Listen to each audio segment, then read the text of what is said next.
बिस्मिल्लाहिर्रहमानिर्रहीम। अस्सलाम वालेकुम दोस्तों, मैं मुस्तफा अमान विधान के प्लेटफॉर्म से अपने सेगमेंट अब आगे क्या होगा जनाब। थंबनेल पर आपने देख लिया होगा सुप्रीम कोर्ट का खान को जवाब। अब पहले वाली बात नहीं, कानून का सामना तो होगा। अब आगे क्या होगा? अच्छा जी, जैसा कि आपको पता ही है कि इससे पहले साइफर केस में खान साहब और शाह महमूद कुरैशी साहब ने एक एप्लीकेशन दी थी जमानत की, जो 3 रुकनी बेंच मौजूद चीफ जस्टिस ऑफ पाकिस्तान, क़याम मकाम चीफ जस्टिस ऑफ पाकिस्तान जनाब सरदार तारिक मसूद साहब और मौजूद जस्टिस मसूर अली शाह साहब, मौजूद जस्टिस अतर मन अल्लाह साहब पर मुश्तमिल था। तो 3 रुकनी बेंच ने खान साहब और शाह महमूद साहब की जो जमानत थी वो दे दी उन्होंने। और उसके बाद जो है यानी मामला आगे चल रहे थे। तो उसके बाद आपको पता है कि जैसे इलेक्शन कमीशन ऑफ पाकिस्तान के 5 रुकनी बेंच ने बल्ले का निशान वापस लेते हुए पार्टी इलेक्शंस को यानी कालादम करार दिया। उसके बाद वो जनाब पेशावर हाई कोर्ट गया, उन्होंने कोई रिलीफ दिया लेकिन अभी तक वो एग्जीक्यूट नहीं हो पा रहा। वो गो मगो वाली सिचुएशन है। और जो खान साहब की तोशा खाना में नाअहली और सज़ा है, जो कि इस्लामाबाद हाई कोर्ट से यानी मुस्तरद हो चुकी है इनकी अपील। तो अब वो जनाब वो अपील लेकर पुरानी आता पियां सन ना बंदयाल ते साकिब नसार दे दौर च कि इधरों जनाब दरखास्त दी तो जनाब उधर फैसला भी हो गया। एक हम ख्याल ਜਿਹੜੇ हैं सहूलतकार उन्हों का बेंच बन गया तो उन्होंने जनाब फैसला ठोक दिते। तो अब यहाँ पर डेफिनेटली दस्तूरी जज बैठे हुए हैं जनाब सरदार तारिक मसूद साहब, एक बड़े मजबूत जज, और अतर मन अल्लाह साहब भी थे उसमें यानी उस बेंच में। तो 2 रुकनी बेंच था। तो उन्होंने जनाब ये है कि कानून के मुताबिक पहले तो ये कहा था कि जो 2 रुकनी बेंच है वो इसकी समाअत नहीं सुन सकता। तो जब छुट्टियों के बाद जब चीफ जस्टिस ऑफ पाकिस्तान आएंगे तो वो कोई बेंच तश्कील फरमाएंगे, तो उसके बाद ये 3 रुकनी या 5 रुकनी बेंच जो है वो यानी इन अपीलों को कानून के मुताबिक यानी सुन सकता है। तो लतीफ़ खोसा साहब ते एक और भी खोसा साहब इन साहब, ठीक है जी, वो खान साहब के वकील ने। तो तुहानूं पता है ना कि एक यानी आता पईयां होवें ते वो कित्थे जांदियां यानी इन्हां नाम। तो जनाब ने बड़ा जोर लगाया।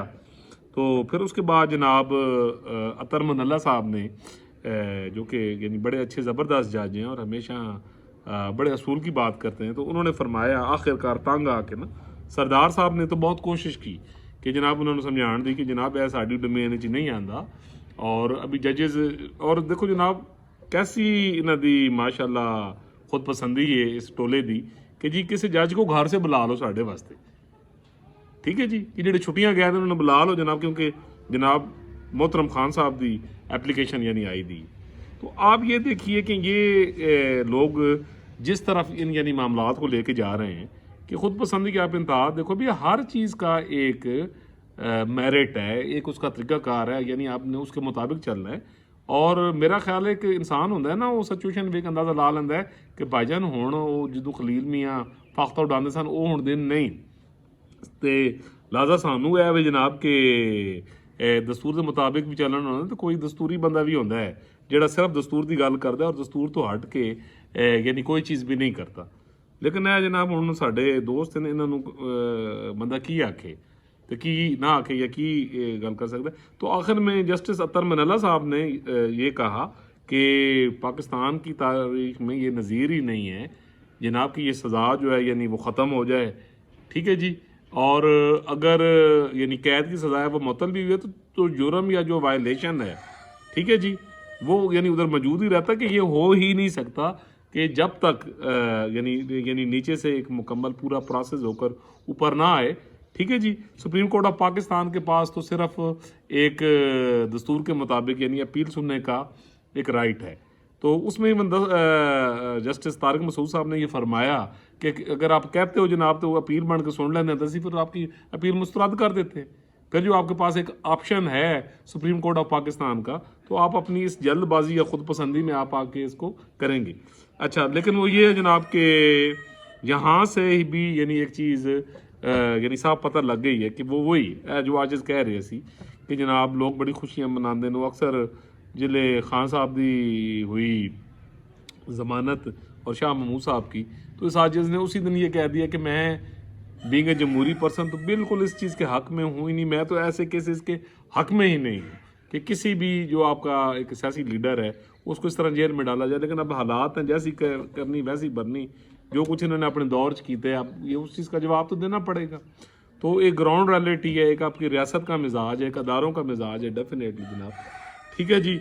अब हमने कोई वी लॉग झूठ बोल के किसी को कहो जी खान साहब कल वापस आंदे पे थे, शाह महमूद साहब जनाब टार्जन बन के आंदे पे थे। मकसद ये है कि अवाम नास को डेफिनेटली आदत डालनी है कि भाई सच सुनो, कोई चांस नहीं, ग्राउंड रियलिटीज ऐसी है। डेफिनेटली रियासत अपने तय एक उसका यानी फैसला है। ठीक है जी। 9 मई होया है। ठीक है जी। जो 9 मई के यानी मामलात हैं, बाकी सारे काम एक पासे रख दो। तोशाखाना चोरी केस एक पासे रख लो, अलकादर ट्रस्ट की करप्शन एक तरफ रख लो, गोगी पीनी जितना चक्कर था अरबा रुपए की करप्शन उन्हें भी एक साइड से रख लो, फॉरेन फंडिंग केस में जो यानी करप्शन अरबों डॉलर्स की हुई है। ठीक है जी। और जो 2 नंबरी हुई है गैर कानूनी, उसको एक तरफ रख ले। उस अलावा घड़ियाँ चोरी एक पासे रख लो, बाकी मामलात एक तरफ रख लो। 9 मई का वैसे तो मैं ये कहता हूँ कि ये जो कुछ हुआ है कि जो दस्तूरी मुजरिम इससे पहले करवाते रहे हैं, सुप्रीम कोर्ट ऑफ पाकिस्तान पे हमला करवाया, पार्लियामेंट पे हमला करवाया और जनाब इसको बड़ा लाइटर लिया गया। तो ये आजिज़ उस वक्त भी कहता था कि ये आप लोगों के गले की हड्डी बनेगी। अब जब अदारों पे या फौज पे हमला हुआ है तो डेफिनेटली उसको सीरियस लिया गया, लेना चाहिए। दुनिया की कोई रियासत इस चीज़ को बर्दाश्त कर ही नहीं सकती कि आपका डिफेंस का एक दिफाई अदारा जनाब तुसी उधर तक चढ़ लो। लेकिन अगर वो जो कौमी मुजरिम थे जो इन अदारों में भी बैठे हुए थे, जो अदालतों में बैठे हुए थे, अगर वो कौमी मुजरिम इस कल्ट को उस वक्त प्रमोट ना करते, पार्लियामेंट पीटीवी भी तो एक अदारा है ना। अगर फौज एक अदारा है, सुप्रीम कोर्ट एक अदारा है, पार्लियामेंट एक अदारा है, तो पीटीवी भी एक बड़ा ज़बरदस्त अदारा है और आपका चौथा पिलर है स्टेट का, मीडिया जो है। ठीक है जी। अच्छा, उस पर जब हमला किया गया तो उन्होंने जनाब बिल्कुल लाइटर लिया गया और वो जो कौमी मुजरिम उस वक्त नवाज शरीफ को हटाना चाहते थे, ठीक है जी, वो इस कल्ट और इस फितने के पीछे थे, मैं ये समझता हूँ। ठीक है जी। तो अब definitely at the end of the day आप वो चीज़ देखें कि ये रिवर्स हुई और ये नहुसत जाके हमारे अदारों के ऊपर एक अफसोसनाक बात है। ठीक है जी। डिफेंस अदारे के ऊपर एक इन लोफर लपाड़ों का और इस तरह के दहशत गर्दों का हमला करना एक लम्हा फिक्रिया और यानी बर्दाश्त के काबिल नहीं है। तो डेफिनेटली एक जनाब होता है रियासत का यानी मिजाज होता है, तो ये अंधे को भी नज़र आ रहा होता है जनाब। देखें कि अब ये मामला जो हैं वो यानी इस तरह नहीं होने कि ये इन लोगों ने जो काम किया है इनका अब क्या कभी भी कोई यानी रोल नहीं है। इनकी जान यानी इतने आराम के साथ इन मामलात में नहीं छूटेगी। क्यों? अगर रियासत ने यहाँ पर बर्दाश्त का मुजाहरा किया और फिर दूसरी सियासी क़यादत नूं नीचे तकाण वास्ते ये दहशत गर्दाना यानी गर्दाना जो ज़हन है उसके साथ अगर कोई फिर यानी मामलात होते हैं और कहीं रिलैक्स किया जाता है, तो इसके बाद फिर ये एक रीत पड़ जाएगी। फिर जी दूसरी सियासी क़यादतें जो अभी एक डोमेन में है, ठीक है जी, फिर वो जो मैं अक्सर एक खुदा ना खास्ता कहता हूँ ना कि एक नकाती एजेंडा बार बार एक मेरे विदा कि वो होके रहना है। अगर गैर दस्तूरी सोच को ख़त्म ना किया गया तो फिर डेफिनेटली जनाब एक ख़तरा मौजूद होता है। लिहाजा मैं ये समझता हूँ कि रियासत का जो यानी इस पर स्टांस है वो बिल्कुल 100% सही है। पूरी कौम को ये यानी इस चीज़ को सपोर्ट करना चाहिए। ठीक है जी। इसी तरह जो अदारे हैं, सुप्रीम कोर्ट है, डेफिनेटली उन्होंने आइन और कानून के मुताबिक यानी फैसले करने हैं, किसी की खुद पसंदी के नहीं करने। तो जो सुप्रीम कोर्ट ऑफ पाकिस्तान का जनाब जो यानी मूड है वो बिल्कुल आइन और कानून के मुताबिक है। कहीं भी कोई रिलीफ नहीं मिलेगा। मैं आपको एक बात बताऊं, चाहे वो बल्ले का निशान हो या कोई भी मामला हो, आने वाले दिन एक लफ्ज़ आपके सामने ये यानी पूरा कर देंगे। और ये एक अफसोसनाक बात है कि कहते हैं ना जैसी करनी वैसे भरनी। जिस तरह के मामलात इन्होंने किए हैं पाकिस्तान में, अदारों को बदनाम किया, प्लोराइज किया, अच्छा सियासी क़यादत को बदनाम किया और एक झूठ के सहारे जो सारा कुछ कर दिया, तो डेफिनेटली रियासत के जो रखवाले हैं, जो रियासत को बचाने वाले हैं, जो रियासत को चलाने वाले हैं, उनका एक माइंड सेट है। ठीक है जी। डेफिनेटली फिर इतना और दुनिया की हर रियासत पर ये करती है। देखें उधर जो ट्रम्प है उसको भी तो रस्सी बांधे पे अगले कि जो फितना फतूर फसादी ग्रोह है, कोई चक्कर है कि उधर वास्ते अब एक सुप्रीम कोर्ट ने वहाँ उसको कालदम यानी उस पर पाबंदी लगाई है, दूसरी ने उस पर जो है यानी वो इजाज़त दे दी है। तो आप देखेंगे कि ट्रम्प का भी जैसे यानी ख़त्म हो गया है यानी वो सियासी किरदार। क्यों? अमेरिका जैसी सुपर पावर भी एक ऐसा शैतानी फितना जो है वो बर्दाश्त नहीं कर सकती। तो यानी आप देख रहे हैं कि वो नामो निशान मिट गया है। तो इसी तरह जनाब अब मुझे नहीं लगता कि पीटीआई या खान साहब या इस पार्टी को सुप्रीम कोर्ट समेत कहीं से भी कोई यानी इस तरह का यानी इनको रिलैक्सेशन मिलेगी जिसमें इनका कोई सियासी किरदार हो, बस एक महदूद होएगा जरा पहले भी एक गल में की थी, और यही मामलात आगे चलेंगे।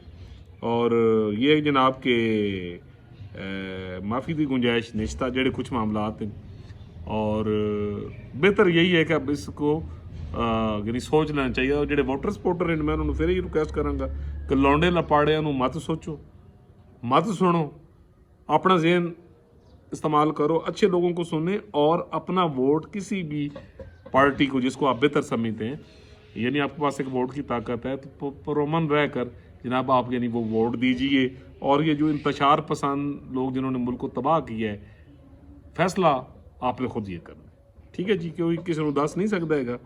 और ये है कि आपने ईमानदारी के साथ खुदा की ज़ात को सामने रख के, अपने मुल्क के मुफाद को सामने रख के आपको यानी फैसला एक पढ़े लिखे अंदाज के साथ करना है। तो ये जनाब के कानून का सामना तो करना पड़ेगा जनाब तमाम मामलात का भी, और रिलीफ ज़रूर मिलेगा इलेक्शंस के बाद। एक उड़न पटोले वाली मैं बात हमेशा कहता हूँ कि at the end of the day बचत उसी में होगी, समझदारी का तकाजा ये होएगा कि फिलहाल तो कोई ऑफर नहीं है रियासत की तरफों या किधरों भी। जिस टाइम जनाब कोई जमहूरी हुकूमत आती है तो कोई इस तरह की कोई छोटा जा भी मौका लभदा है तो जान छुड़ा होते, ठीक है जी, आराम नाल 8-10 साल जाके आराम करो, उस तो बाद जनाब दिल करे तो कोई आके रफाई काम कर लो। रह गई सियासत, और जनाब और भी गम है सियासत के सिवा दुनिया में, ठीक है जी। लेकिन जी ये था आज का वीलॉग। यकीन है मुझे जी कि फकड़ एक बार फिर बड़े पैणगे, बट क्या करूं जनाब, हमें कौम की ग्रूमिंग भी करनी है, उनको सच भी बताना है और उनको खुशफहमी से बाहर निकालना है। अल्लाह ताला पूरी दुनिया पर, पाकिस्तान पर, बच्चे बच्चे बिरबुटे पर अपना करम करे, फजल करे। अगर आपने मेरा चैनल सब्सक्राइब नहीं किया तो काइंडली जरूर कर दीजिए जनाब, बेल आइकन का बटन भी दबा दीजिए, शेयर भी कर दीजिए। मिलेंगे इंशाल्लाह अगले वीलॉग में एक नए टॉपिक के साथ।